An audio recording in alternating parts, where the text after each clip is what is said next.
بسبب انتشار وباء إيبولا في قارة إفريقيا. عادل مسعودي.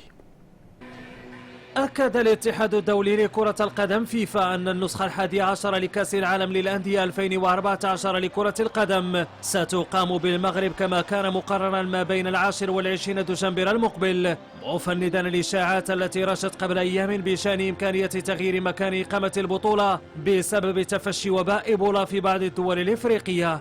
وذكر بلاغ الاتحاد الدولي أن الفيفا أكدت خلال ندوة صحفية أن صحة اللاعبين والمسؤولين والمشجعين هي أولوية في أي بطولة يتم تنظيمها تحت إشرافها. وأوضح الاتحاد أنه حسب منظمة الصحة العالمية لا توجد حاليا أي حالة إصابة بالإيبولا في المغرب، وبالتالي ليس هناك داع لمناقشة أي تغيير محتمل للبلد المنظم، مشيرا إلى أنه إذا كان الوضع يتطلب أي تغيير فإن الفيفا ستربط الاتصال بالأندية المشاركة.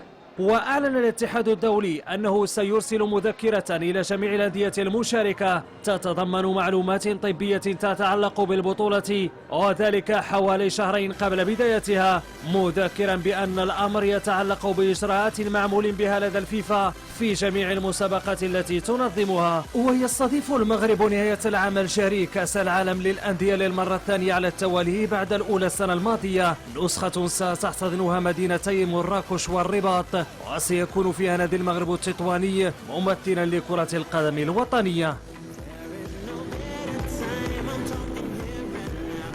انتهت قبل قليل مباراة الوداد البيضاوي الذي استقبل النادي القنيطري عن الجولة الأولى من البطولة الوطنية.